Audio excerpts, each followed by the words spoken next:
नमस्कार दोस्तों, मेरा नाम है डॉक्टर अमन। आपको विकलांगजनों की सुविधाओं और बेनिफिट के बारे में बताती रहती हूँ समय समय पर। आज हमारी जानकारी इसी पे होगी। जो लास्ट टाइम हमने विकलांगजनों के लिए फास्टैग कार्ड के बारे में बताया था, फास्टैग के बेनिफिट बताए थे और अपने विकलांगजन जो दिव्यांग व्यक्ति हैं, पर्सन्स हैं, जो मोबिलिटीज़ यूज़ करते हैं, इधर से उधर जाना, उनको गाड़ियों को में जाना होता है, तो उसके लिए टोल फ्री जो गवर्नमेंट ने एक्ट पास किया था 1 दिसंबर से 1999 में, तो उसके बारे में आपको बताया गया था। इसी के साथ आपको आज की जो जानकारी है वो है हमारे एक्ट है जो 7 जुलाई 1988 को पास हुआ था। ये 1988 को पास हुआ था, जिसमें हमारे जो दिव्यांगजन हैं उनको वाहन भत्ता और मोबिलिटी भत्ता दिया जाता था। आज हम इसी विषय पर बात करेंगे। इस विषय पर बने रहिएगा, आपको बताते रहेंगे जानकारी। दोस्तों, जो एक्ट के बारे में हम बात कर रहे हैं 1988 एक्ट है जो 7 जुलाई को पास हुआ था। लेकिन ये बनने से पहले इसके ऊपर जो वर्कआउट किया गया था, इसके बारे में जो धारणाएं बनाई गई थी, जो नियम बनाए गए थे, वो इस प्रकार से थे कि ये एक्ट 4 दिसंबर 1984 को शुरू हुआ था। जो इसके नियम बनाए गए थे वो 4 दिसंबर 1984 को शुरू किया गया था।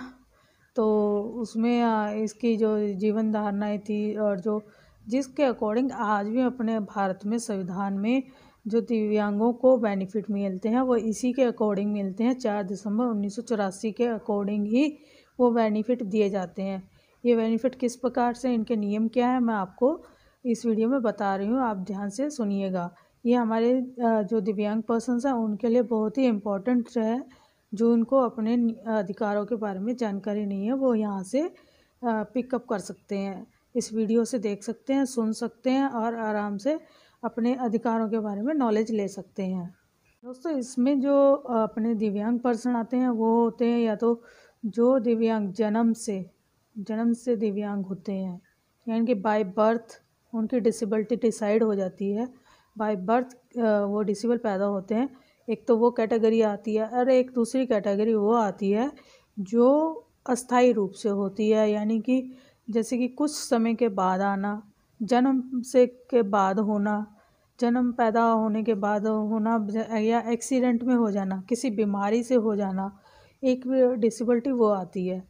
कुछ डिसेबिलिटीज़ ऐसी भी होती हैं जो हमारे जन्म के कुछ काफ़ी सालों बाद आती है, जैसे कि वो किसी बीमारी से ग्रस्त होकर आ जाएगी।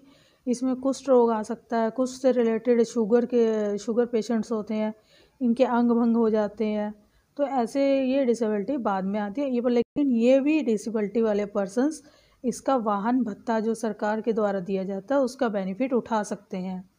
तो आप इसके बारे में और जानकारी दे रही हूँ और सेकंड इसका पॉइंट होगा वो मैं बता रही हूँ आपको। दोस्तों, इसमें 2 प्रकार की डिसेबिलिटीज़ आती हैं, एक स्थायी होती है, एक अस्थायी होती है। जो स्थायी डिसेबिलिटी होती है वो 100% होती है, यानी कि वो जन्म से हो रखी है और वो कभी ठीक नहीं हो सकती, और वो डिसेबिलिटी उसकी स्थायी है, परमानेंट डिसेबिलिटी है, वो कभी ठीक नहीं होगी। और जो सेकंड डिसेबिलिटी है अस्थायी रूप से डिसेबिलिटी वो है जिसमें वो ऑपरेशन के ज़रिए या आर्टिफिशियल लिम्ब के ज़रिए या फिर आर्टिफिशियल पार्ट्स के ज़रिए वो ठीक हो सकती है। यानी कि उसको अपने अगर आप उसकी इन बेनिफिट से वो डिसेबिलिटी दूर हो जाती है तो उसको वाहन भत्ता नहीं दिया जाता।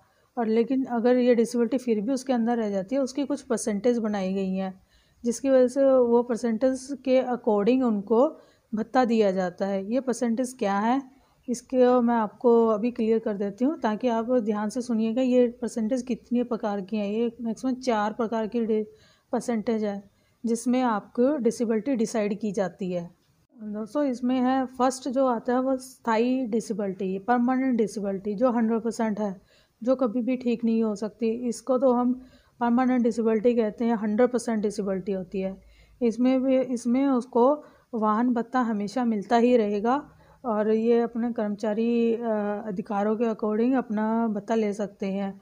सेकंड जो डिसेबिलिटी आती है वो गंभीर आती है, यानी कि सीवियर आती है। सीवियर में 75% डिसेबिलिटी, 75% से ज़्यादा डिसेबिलिटी होती है, जिससे इनके अधिकारों में इनको मिलते हैं, भत्ता मिलता रहेगा। और इनको अपना जो बेनिफिट्स हैं वो वाहन भत्ते मिलते रहेंगे। और थर्ड जो आती है मॉडरेट आती है। मॉडरेट में होता है 40% से अधिक डिसेबिलिटी, 40% से अधिक डिसेबिलिटी होगी तब भी उनको वाहन भत्ता मिलेगा, ताकि वो क्योंकि वो अपनी मोबिलिटी को पूरा कर सकते हैं, चलने फिरने में इधर उधर जाने के लिए वो वाहन भत्ता ले सकते हैं। फिर आता है माइल्ड। माइल्ड में भी 40% होता है। 40% से कम वाले बंदों को ये नहीं मिलता, जो बेनिफिट्स होता है वो उनको नहीं मिलेगा। माइल्ड तक आपको ये बेनिफिट्स मिलते रहेंगे। तो ये हमारी 4 कैटेगरीज थी जिसमें डिसेबिलिटी डिसाइड की जाती है कि कितनी डिसेबिलिटी के बीच में हमें ये बेनिफिट्स मिल सकता है। और जो भी एम्प्लॉयज़ है या फिर स्टूडेंट्स हैं या कॉलेज स्टूडेंट्स हैं या कोई जॉब के लिए अप्लाई कर रहे हैं, वो इस कैटेगरीज को ध्यान में रख के अपनी पोस्ट को अप्लाई कीजिएगा, क्योंकि इन्हीं 4 डिसेबिलिटीज़ के अकॉर्डिंग, परसेंटेज के अकॉर्डिंग आपको आपकी जॉब के बारे में मिल सकेगी। दोस्तों, जो बेनिफिट मिलता है वाहन मोबिलिटी का, जो बेनिफिट्स मिलता है, वाहन भत्ता मिलता है, इसके लिए आपको क्या होता है कि आपको दिनों के हिसाब से मिलता है कि 30 दिन का है, 40 दिन का है, महीने का है या 2 साल का, साल का, इसके हिसाब से मिलता है। आपको दिनों की प्रेजेंटेशंस देनी होती हैं जिसके अकॉर्डिंग आपको ये भत्ता मिलता है। और इसके साथ ही आपको बता देती हूँ, अगर आपको इससे ज़्यादा हमेशा के लिए आप इस भत्ते को बेनिफिट लेना चाहते हो, अगर आपकी डिसेबिलिटी अस्थायी रूप से है तो फिर आपको दिनों के हिसाब से मिलेगा कि जितने दिन तक आपकी डिसेबिलिटी रहेगी आपको वो उतने दिन तक का मिलेगा। अगर ये डिसेबिलिटी 100% हो चुकी है, हमेशा के लिए हो चुकी है, तो आपको क्या करना होगा, जो आपका मेडिकल सर्टिफिकेट है यानी कि UDID कार्ड है वो आपको देना होगा। और आपका जो मेडिकल सर्जन से जो आपको सर्टिफिकेट दिया जाएगा, अप्रूवल की जाती है अथॉरिटीज़ के थ्रू प्रोवाइड किया जाता है सर्टिफिकेट विकलांगता के बारे में, तो वो आपको भत्ता जमा कराना होगा। वो सर्टिफिकेट आपको जमा करवाना होगा। उसके जमा कराने के कुछ दिनों उपरांत आपको इसके बारे में वाहन भत्ता मिलना शुरू हो जाएगा। वाहन भत्ते के साथ साथ आपको पेंशन्स भी मिलेंगी। पेंशन्स का भी इसमें अंडर आता है। तो जब भी आप किसी जॉब के लिए अप्लाई करें या कुछ करें तो उससे पहले आप अपने डॉक्यूमेंट चेक कीजिए कि आपके डॉक्यूमेंट पूरे हैं या नहीं है। अगर आपके डॉक्यूमेंट पूरे हैं तो आपके अधिकार से आपको कोई वंचित नहीं कर सकता। इसीलिए आपको इस बारे में जानकारी देनी थी, और आपके लिए ये फास्टैग कार्ड बनाने में भी बहुत बेनिफिट करेगा। इसीलिए मैंने कहा था कि नेक्स्ट वीडियो में हम आपको ये इसके बारे में जानकारी देंगे। आज आपको इसके बारे में जानकारी देके अच्छा लगा, और आपको कैसे लगा ये वीडियो आप ज़रूर बताइएगा। धन्यवाद। बने रहिएगा डॉक्टर अमन के साथ।